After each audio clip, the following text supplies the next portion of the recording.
Hey guys, Miss Marcus here, and as you can see, we're back with some Master League Southampton to be precise.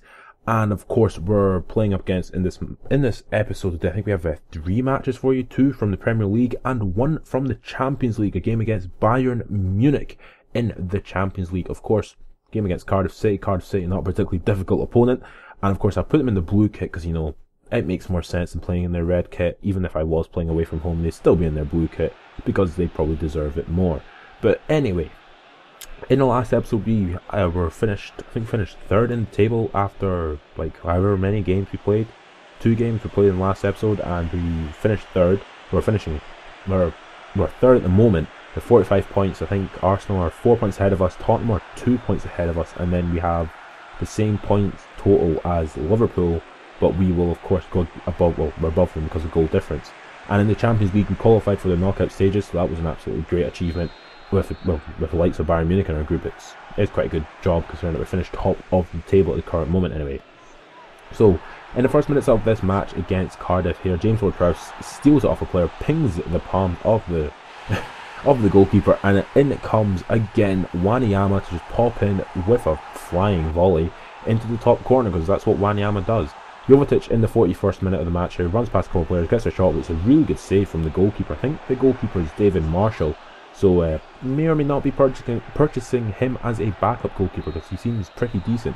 But at half time it's 1-0 to Southampton, so it's a pretty decent result so far. Again, David Marshall, I think it's David Marshall has been keeping him in the game, so pretty decent. As you see there, 11 shots, 10 on target. Could have showed you all 11 shots, but you would have probably got bored. But in the 48th minute of the match, Jay Rodriguez does a scissors feint, supposedly, and skins past player and then just pings in the back of the net, score his 10th goal of the season or whatever, because Jay Rodriguez is an absolute animal. And then in the 64th minute of the match, after giving the ball away, unfortunately, from Jay Rodriguez actually, comes up to Kenton Jones, who gives it to BK Kim, who ends up running past a couple of players. Wanyama can't stop him, and he scores, well, probably his first goal of the season. And look at that for a ridiculous celebration. Konami, what the hell is that? Anyway, it makes it 2-1 to us and puts us under a little bit of pressure for the last 15-20 odd minutes of the match. But basically it doesn't really matter, because the final score was 2-1 to us, which is pretty decent considering that Cardiff are one of the promoted sides, and promoted sides are always really hard to play in PES once they get promoted. I don't know why it is, but they really just make it difficult. But as you see there, we had 17 shots, 13 on target, and they had 3 shots, 1 on target. But you see there, Jovetic got man of the match with 6.5 rating. And now into the next match, which is a Champions League match against Bayern Munich in the Fußball Arena München. So in the Allianz Arena. I don't know why it's called the Fußball Arena München in the Champions League. It's really weird. But see there, Philipp Lahm, of course, leads them out as captain. Have to get past Manuel Neuer once again. That's going to be a goddamn ridiculous achievement to do if I can do it. It's a ridiculous feat. It's not been achieved yet. But it has been achieved technically. I have scored 2 past him already this season. But in the second game of this season, it's great. Anyway, it's episode 17, I think. We did actually beat them already. We beat them at St. Mary's, so we could beat them, but I doubt my ability. Anyway, Mike likes to have Lam, Neuer, Benatia, and they were playing 3 at the back. Boateng, Dante, Thiago, Schweinsteiger, Ribery. Don't know who number 15 is. Götze and Robin. Number 15, I would say Claudio Pizarro, but it can't be Claudio Pizarro because he doesn't play for Bayern Munich anymore. So we'll see in a moment because it gives you the numbers. So 15 is Kokufu, never heard of him. Pep Guardiola, of course, manager of Bayern Munich. He makes it a lot difficult. Oh, they're playing 4 at the back. Why are they playing Dante at left back? I don't know. But Kofuku, never heard of him. Must be a fake player. And if he is a fake player, he's probably an absolute beast. Probably rated 98 or something. Anyway. Our team was quite good actually. It had a Forza Bashtiber, Alderweireld, Schneiderlin, Wanyama, Belhanda, Campbell, Jay Rodriguez and Stevan Jovetic. So it's a pretty decent squad going forward, but again, look at that. I mean, they do have Robin. Robin is the form of his life in real life, and he's just an absolute animal in this actual match. Him and Götze. Götze has gone from being 84 rated to 88 rated in a season. It's ridiculous. But in the first minutes of the match here, as we see Schweinsteiger giving the ball away, Joel Campbell gets an opportunity down his right hand side to crosses it into Jay Rodriguez, who just can't get his head to it, and Philipp Lahm clears the ball away. I mean, we put them under so much pressure in the beginning of this match, as we see here in the 25th minute of the match. Somehow Jovetic hits the post and it comes back, and Neuer somehow grabs it basically more or less on the line. And about 10 minutes later, J. Rodriguez on the ball, skins past Philip Lahm, gets a shot away, and unfortunately goes just wide. Then we go all the way to basically the 45th minute here, as I'm watching it now, it just really pains me to say, but Robin plays the ball through Mario Götze, who just ends up pinging it past Fraser Forster. And it's a really weird goal because Klein's playing them all on side, but it's like so borderline offside, it's ridiculous. I mean, you can go back and watch it, and you can pause it and you can see it, it's so borderline offside. But I mean, of course the game's always right. But as you see at halftime, we had 7 shots, 2 on target. Did we probably deserve to be equal? Maybe. But I mean, it's all about taking your chances. But in the 75th minute of the match, our hand on the ball, plays it through to Jovetic. Jovetic gets a shot away, and unfortunately for me, it's blocked by Benatia.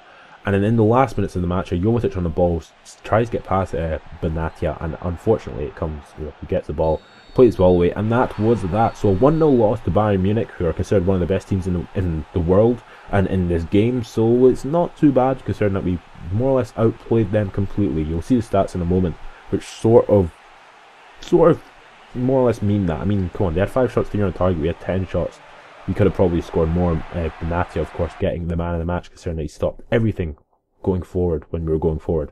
But as we see here, that puts Bayern Munich top of our table, which is a real pain because a lot of teams, the likes of Barcelona and whatnot, are top of their table, and we will get paired up against them in the knockout stages, which could potentially be quite troublesome.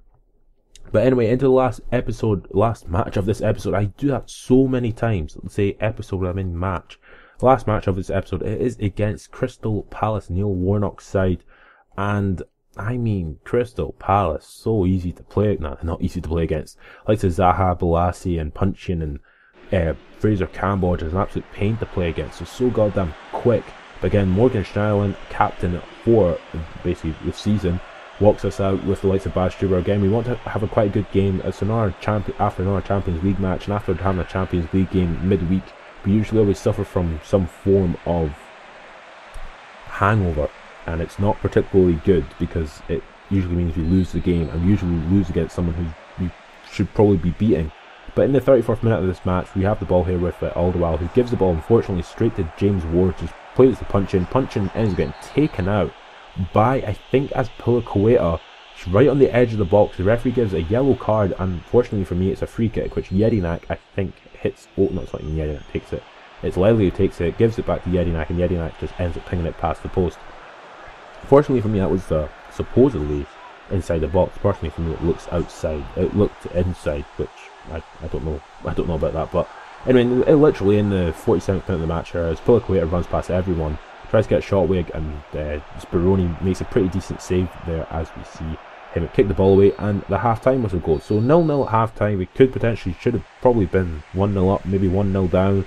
Probably should have been a penalty and not a free kick on the edge of the box, but I can't say anything about that, really, because it's a refereeing decision, and the referees in this game suck.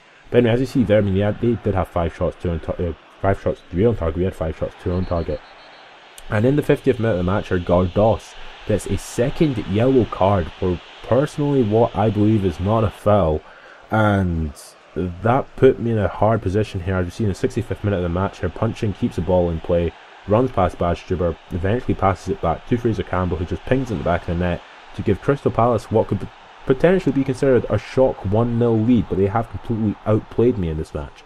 And I was like, oh god, no, I'm not losing this match. So in the last minutes of the match, a really good build-up play from Tadic and Jovetic, and Jovetic gets an opportunity and just pings it in the back of the net to make it 1-1, and it was just so goddamn good to do that, because Jovetic deserves like everything. He deserved the best because Jovetic is great. But in the last minutes of the match, literally the last minutes of the match here, more than it was when he scored a goal, for some reason the referee doesn't give me a free kick there, even though it was a foul by Jedinak, and we got a 1-1 draw against Crystal Palace. That is some really, really poor baloney.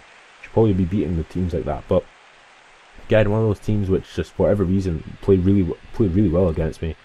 As you saw, they had 7 shots, 4 on target. I think Jovetic, yes, got man of the match considering he came on and scored the goal. The equalising goal anyway. But as you see here, QPR beat Tottenham, and fortunately for us, we're on, why did I say 40 odd points? We're on 29 points. What am I talking about? Anyway, if you have enjoyed this video, subscribe to my channel for more, and catch you later.